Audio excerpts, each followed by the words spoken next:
Parte 4 del libro Se buscan rebeldes. Todos hacen lo mejor con lo que pueden.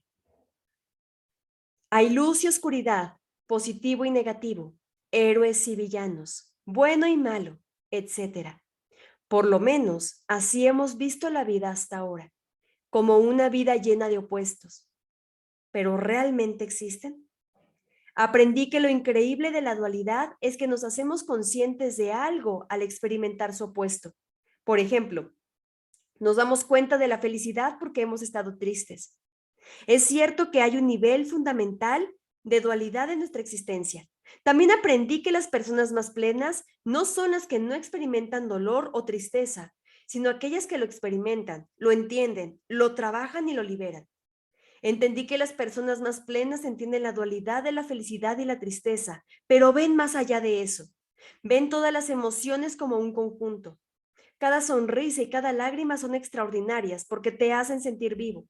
Simplemente son tu guía para tomar la siguiente decisión. Solo son consecuencia de las decisiones anteriores. Me di cuenta de que los maestros y los guías iluminados no se quedan en la dualidad de las cosas, todo lo ven como un conjunto. Teniendo eso en mente, ¿existe lo bueno y lo malo? ¿Lo podemos ver como un conjunto también? ¿Es posible elevarnos por encima de la dualidad del bien y del mal? ¿Podemos ver actos de delincuencia o terrorismo desde otra perspectiva? Últimamente he analizado mucho las historias que tanto nos entretienen, ya sea un libro, una serie o una película. Las historias giran en torno a los personajes. En el transcurso de los sucesos, te describen al personaje y poco a poco te vas identificando con él. Conoces todo sobre el personaje y comprendes su manera de pensar. Entiendes cómo ve el mundo, incluso sus errores o sus aspectos negativos, porque sabes toda la historia que lo hizo ser como es y que lo hizo tomar esas decisiones.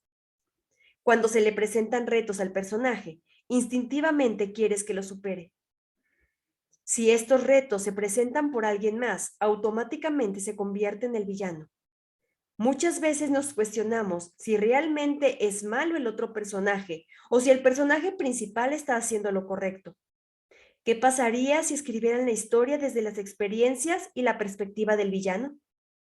Si ves una serie de un narcotraficante, te metes tanto en el personaje después de unos capítulos que quieres que no vaya a la cárcel y deseas que supere sus retos. Quieres que construya su imperio y que no lo atrapen. ¿Por qué apoyas a alguien que causa tanto sufrimiento?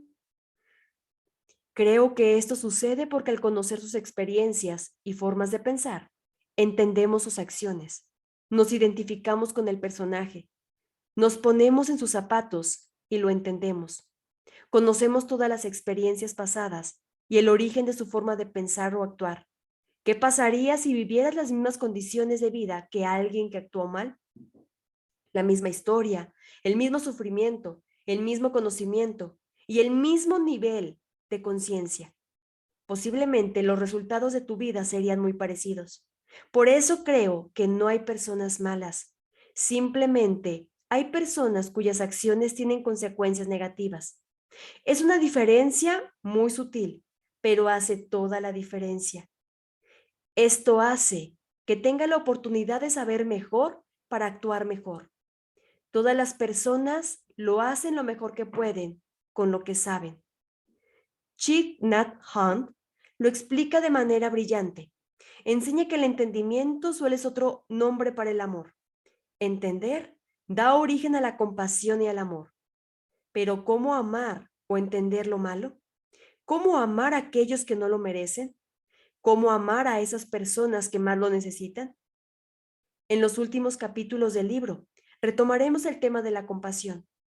Pero primero, tenemos que entender de dónde surgen las acciones, por qué las personas hacen lo que hacen.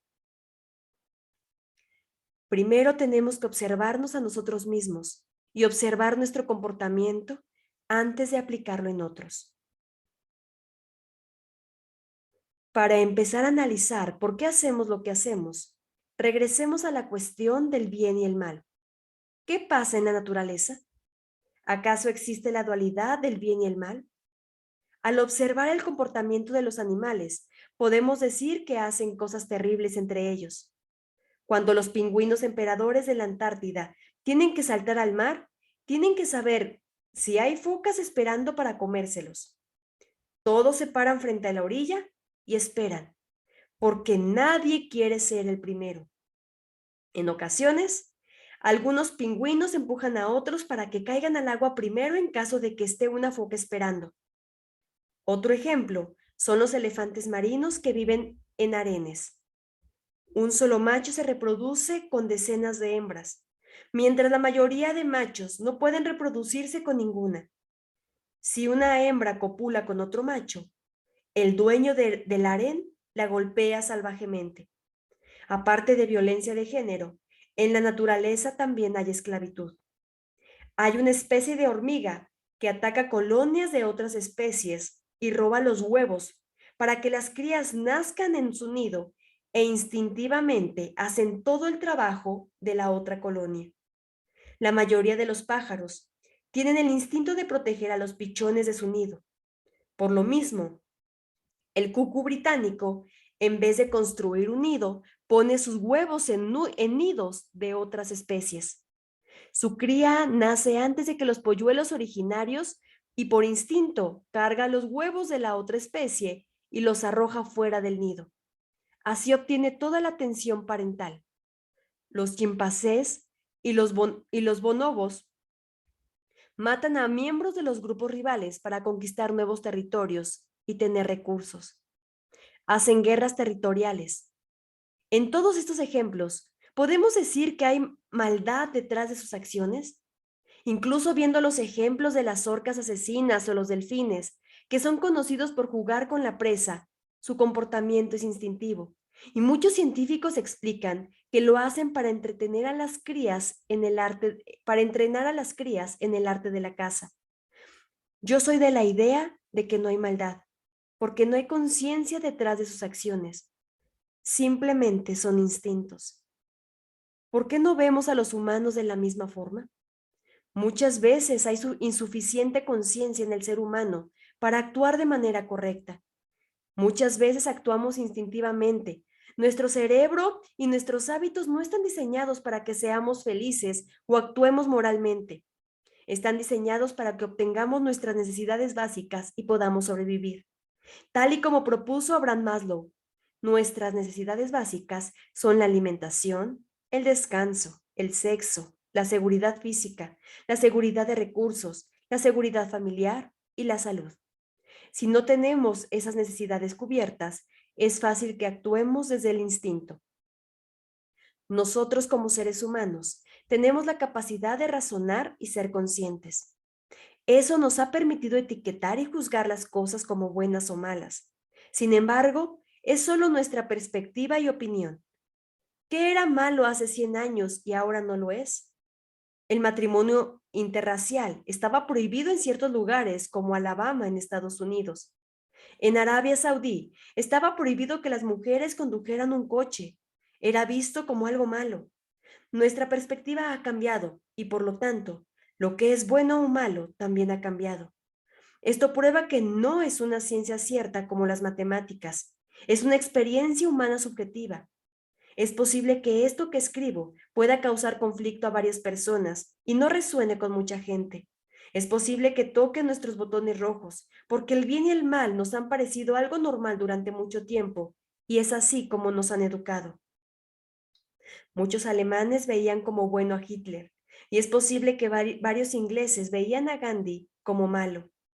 El mal y el bien solamente son un juicio o una creencia que se origina por el ser humano. En cualquier guerra, ambos lados se creen los buenos y justifican sus acciones. Lo que sí es cierto es que hay acciones buenas y acciones malas. Cuando tus acciones afectan a los demás, son negativas, y cuando tus acciones benefician a otros, son positivas. A mí me gusta verlo más en términos de energía. Todo en la vida es vibración. Todo en la vida es vibración. Hay estados de vibración baja y estados de vibración alta. Aquello que afecta a otros son acciones de vibración baja y aquello que beneficia a otros son acciones de vibración alta. ¿Notaste la sutil diferencia? Es una línea muy delgada. No podemos etiquetar a la persona o a la situación como buena o mala. Solo podemos etiquetar las acciones porque tienen efectos positivos o negativos. Mi argumento es que no existe el bien o el mal como fuerzas. Simplemente son conceptos y construcciones mentales que hemos creado. ¿Has hecho cosas malas? Seguramente sí. En algún momento, todos hemos afectado a otra persona y actuamos desde el enojo o alguna otra emoción negativa. ¿Eso te convierte en una mala persona? No. Simplemente actuaste mal en ese momento. Tenemos que aprender a separar y solo juzgar la acción, bueno y malo. Bueno y malo han sido etiquetas que hemos usado con las personas cuando no entendemos las razones de sus actos. No hay bueno o malo, solo hay conciencia e ignorancia. Solo hay consecuencias positivas o negativas. Cuando somos capaces de ver las cosas de esta manera, entendemos que no hay una fuerza de maldad y que las personas no actúan de cierta forma porque son malas. Hay razones detrás de sus acciones y al entender ese trasfondo, podemos explicar las malas acciones. Entender no justifica sus actos y no quiere decir que sus acciones no fueron malas. Simplemente nos permite comprender para poder cambiar la situación. En la política y en los negocios, es muy normal que buenas personas hagan daño sin tener la intención. Si estás en un sistema que no funciona y que causa daño, da igual si tus intenciones son buenas. Tus acciones tendrán efectos negativos. Incluso en ocasiones sucede al revés. Henry Ford era un personaje muy complicado y estaba lleno de odio hacia los judíos. Hitler admiraba a Henry Ford y tenía un cuadro de él en su oficina. Los escritos de Henry Ford inspiraron a Hitler para su libro e incluso lo menciona en su obra Mein Kampf. De hecho, Henry Ford inspiró a Hitler para crear Volkswagen. Tal vez no era una persona moralmente admirable, pero lo que hizo Henry Ford tuvo muchas consecuencias positivas en el mundo. Es muy difícil saber de actos de crueldad, como los campos de concentración de Hitler o los gulags de Stalin, y decir que las personas hacen lo mejor desde su perspectiva. Como muchas personas, en el fondo tal vez sabían que sus acciones estaban mal. ¿Por qué actuaban de esa forma aún sabiéndolo? Las decisiones se toman con una balanza imaginaria. Estaban dispuestos a actuar como lo hicieron por un supuesto bien mayor, o tal vez sentían que era la única salida o era lo necesario. Dos afirmaciones comunes de los criminales. Es difícil decir que solamente estaban terriblemente equivocados en sus creencias. Tenemos que analizar otros aspectos e ir más profundo. ¿Qué hacen, qué hacen que las personas actúen mal? Tenemos que entender qué fuerzas motivan las acciones del ser humano. ¿Qué necesidades queremos cumplir? No vamos a entender por qué las personas actúan como actúan. Si solo nos enfocamos a nivel individual, tenemos que pasar de enfocarnos solamente en el individuo a ver también la situación y el sistema en el que se encuentra el individuo. En el verano de 1961, un psicólogo de la Universidad de Yale, llamado Stanley Milgram, se preguntaba si las malas acciones de los nazis eran el resultado de defectos en su persona o si cualquiera es capaz de llevarlas a cabo si las circunstancias los influyen lo suficiente. En ese momento, se estaba llevando a cabo varios juicios a criminales de guerra que afirmaban que ellos solo seguían órdenes. ¿Eran realmente malvados o se trata de un fenómeno en grupo que le podría ocurrir a cualquiera en esas condiciones? Para el experimento de Milgram, se reclutaron 40 individuos, a quienes se les pagó por su ayuda. Estos creían que estaban en un estudio sobre la memoria y el aprendizaje. Pensaban que el experimento solo se trataría de un cuestionario para medir la memoria. Como parte del equipo de Milgram, había un hombre que actuaría de un supuesto alumno, así como otro lo haría de un supuesto investigador, que siendo la máxima autoridad en la situación, iba a guiar el experimento. Para esta investigación, se creó un generador de descarga eléctrica con interruptores que iban desde los 15 hasta los 450 voltios. Bajo los interruptores se pusieron etiquetas indicando el nivel de descarga, tales como moderado, que iba de 75 a 120 voltios, fuerte, que iba de 135 a 180 voltios, y peligro de descarga grave, que iba de 375 a 420 voltios. En el experimento, a un individuo se le pidió que apretara el interruptor de descarga a modo de castigo por cada error en los ejercicios de memoria que cometiera el alumno. Las descargas fueron inicialmente leves, pero su intensidad se iba incrementando por cada error. Este generador de descargas en realidad era de mentira y solo producía ruido al presionar los interruptores. No obstante, el individuo realmente creía estar castigando al alumno. ¿Hasta qué punto puede alguien seguir dando descargas a otra persona si se le dice que lo haga, incluso si creyera que puede estar causando heridas graves? Llegando a los 150 voltios, el alumno gritaba cosas como: «¡Déjenme salir! ¡No tienen derecho a tenerme aquí! ¡Mi corazón se está molestando! ¡Sáquenme de aquí!». Y a medida que las descargas se incrementaban, gritaba más fuerte. Si el individuo dudaba o llamaba al supuesto investigador, este respondía con frases como: «Continúen, por favor. El experimento necesita que usted siga», o «No tiene otra opción, debe continuar». Y si el individuo preguntaba quién era responsable si algo pasaba al aprendiz, o entonces el supuesto investigador respondía que él era el responsable. Esto brindaba alivio al individuo, porque él sabía que entonces en sí mismo no tendría la culpa, sino ese supuesto investigador. Así que continuaba. Antes del experimento, expertos predijeron los resultados y estimaron que la mayoría no pasaría de los 150 voltios y solo una persona de 1000 sería capaz de llegar a los 150 voltios. Sin embargo, la realidad es que 2/3 partes de los sujetos que hicieron la prueba llegaron hasta el final. Muchos pusieron objeciones, pero la mayoría siguió las órdenes. Hacer algo negativo a veces significa obedecer ciegamente a la autoridad o a un sistema. Nuestra mera existencia en un sistema que no es correcto puede tener consecuencias negativas. Este experimento comprueba cómo la situación y el ambiente puede influir en nuestro comportamiento. Las instituciones influyen en las acciones individuales. Un sistema o ambiente como en el que vivimos, en donde se compite para sobrevivir o para vivir bien, no va a crear un mundo donde la gente se preocupe por los demás. Vivimos en un ambiente egoísta y eso influye en nuestro comportamiento. Durante los siguientes años, Milgram siguió conduciendo ese experimento, cambiando las situaciones para ver si tenían un efecto en las personas. En una variación de la prueba, hizo que varios individuos vieran cómo otros hacían el experimento antes que ellos.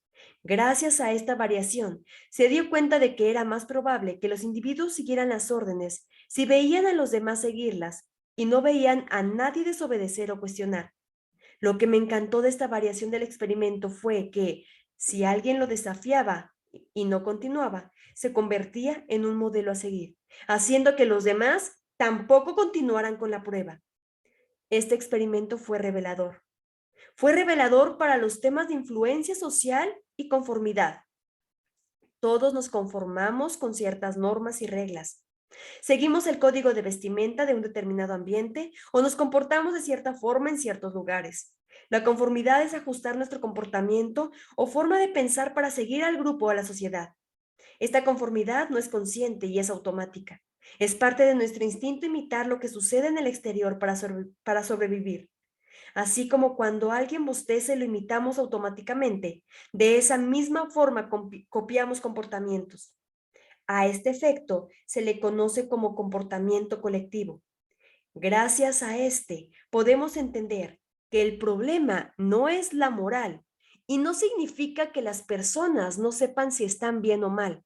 Simplemente es algo parecido a un efecto dominó. Alguien lo hace y en consecuencia los demás también. Un adolescente que hace carrera de coches con sus amigos después de una fiesta no lo hace por creer que porque es buena idea. Lo sabe. Él sabe que es peligroso, pero lo hace por la influencia externa. Nuestras acciones muchas veces son guiadas por el comportamiento colectivo. Desde que somos muy pequeños, nos acostumbramos a actuar o a pensar de cierta forma porque todos los demás lo hacen. Tenemos miedo a ser diferentes, miedo al rechazo y buscamos la aprobación. Cada persona tiene un grado de influencia externa diferente. Tu grado de influencia externa es el número de personas que se requiere. Tu grado de influencia externa es el número de personas que se requiere que hagan algo para que tú también lo hagas. Haciéndonos conscientes de esto, podemos cuestionarnos a nosotros mismos y no vernos influenciados por el comportamiento colectivo si no queremos. Este tipo de mentalidad rebelde puede causar el tipo de comportamiento valiente o innovador que el mundo necesita. Necesitamos personas que actúen diferente. Podemos ser personas que no necesitan el apoyo o la aprobación de la sociedad para hacer lo correcto. Podemos oponernos a los sistemas que causen daño o no son positivos para el planeta y la sociedad. Gente pasiva que sigue el sistema simplemente va a perpetuar el problema. Los héroes son aquellos rebeldes que actúan diferente, cuestionan los sistemas y actúan por los demás. No somos buenos ni malos. Somos seres complejos que tenemos dentro de nosotros cualidades positivas y negativas. Estas cualidades surgen o no dependiendo de las circunstancias. Lo que buscamos es ser conscientes para que el comportamiento no dependa de situaciones externas, sino de nosotros mismos. Como ya vimos, los sistemas en los que vivimos no nos ayudan a tomar las decisiones correctas. Hay otro ejemplo de un experimento que muestra perfectamente cómo el contexto o el ambiente influyen en nuestro comportamiento. A principios de los años 70, el científico social Philip Zimbardo, a quien ya mencionamos antes, creó una prisión falsa en el sótano de la Facultad de Psicología de la Universidad de Stanford. Construyeron unas cuantas celdas con tabiques y así transformaron las salas en un laboratorio. Y así transformaron las salas de laboratorio. Se pusieron puertas con barrotes de acero y las pintaron de negro. Posteriormente, anunciaron en la prensa local que necesitaban voluntarios varones para participar en un experimento social.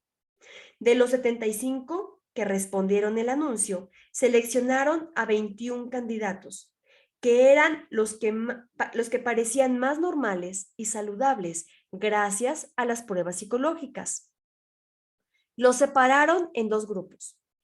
A unos se les dijo que ellos serían los guardias encargados de mantener el orden en la prisión y se les dio uniformes, gafas oscuras y garrotes. A la otra mitad se les dijo que serían prisioneros. Desde un inicio, el experimento comenzó de manera muy realista, ya que Zimbardo le pidió a la policía de Palo Alto que detuviera a los prisioneros en sus casas. Los esposaron en frente de sus familias y vecinos, los llevaron a la comisaría, los acusaron de un crimen inventado, les vendaron los ojos y los llevaron a la prisión creada para el experimento. Estando allí, los desnudaron y les dieron los uniformes de presos. El uniforme tenía un número, el cual iba a servir como su única identificación.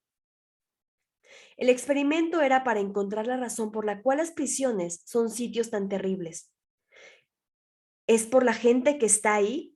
O más bien, ¿es porque en sí son sitios asquerosos y la gente se vuelve terrible ahí? ¿Hasta qué punto influye el ambiente en nuestro comportamiento? Los resultados dejaron a todos impresionados.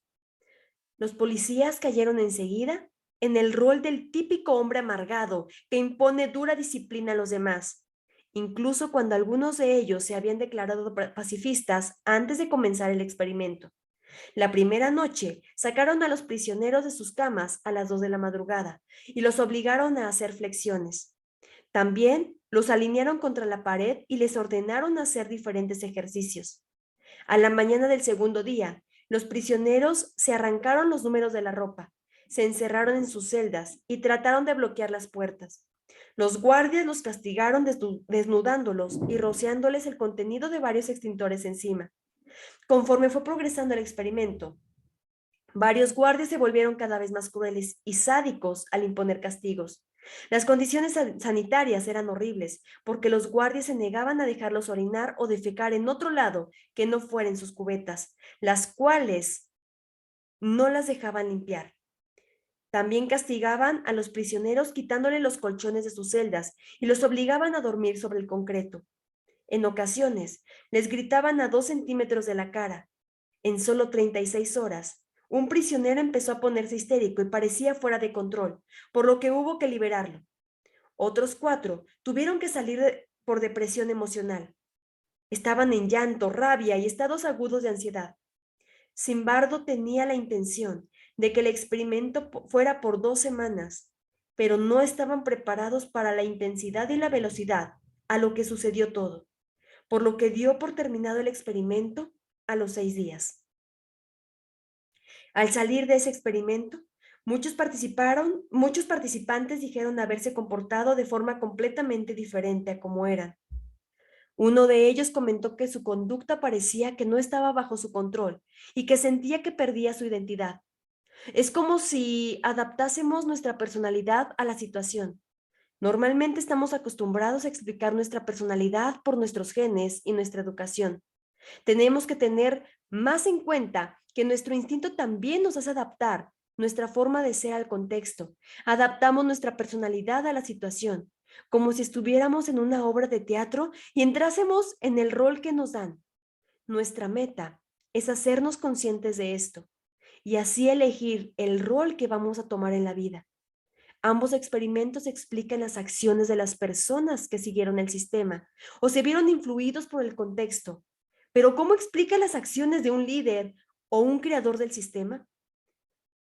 Si estudias sus historias, siempre hay razones detrás de su comportamiento. Un claro ejemplo de esto es cómo las personas que dañan a otro no necesariamente se creen malvadas y siempre se justifican o dan las razones detrás de sus acciones. Su manera de juzgarse o sus parámetros para hacerlo son muy diferentes. Tenemos que comprender su origen para poder mejorar como sociedad. Entendamos que el sufrimiento que tienen las personas es el sufrimiento que causan.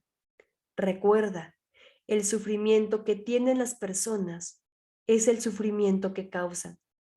Todos queremos un país o un mundo mejor. Ese no es el problema. El problema son las creencias y perspectivas desde las cuales se actúa. El problema es el ambiente en el que vivimos y nos vemos influenciados. Incluso muchas veces los problemas personales y los demonios internos no nos permiten tomar mejores decisiones. Tomamos las decisiones desde nuestras heridas y nuestro sufrimiento. Tomamos decisiones desde nuestro instinto y desde el miedo. Para comprobar lo que digo, salí a la calle a entrevistar a diferentes personas. Les hice una pregunta muy simple. Si te concedieran 10 deseos, ¿cuáles serían? Recibí todo tipo de respuestas, pero ninguna era lo que esperaba. Nadie deseó nada para otra persona o para el mundo. Volví a hacer la pregunta, pero esta vez fui más explícito. Si te conceden 10 deseos, ¿cuáles son?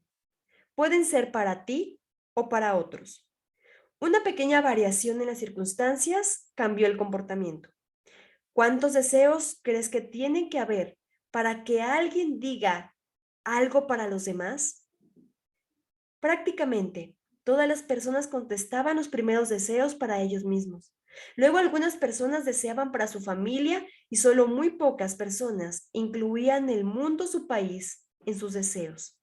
Después les pregunté si querían un país y un mundo mejor. Sin excepción, todos respondieron que sí. Es un pequeño ejemplo de que todos queremos un mundo mejor. Simplemente en nuestras prioridades estamos nosotros mismos primero. Están nuestras necesidades e instintos primero. ¿Qué hacemos para cambiar el enfoque? ¿Acaso estamos en un sistema que nos hace pensar solo en nosotros mismos?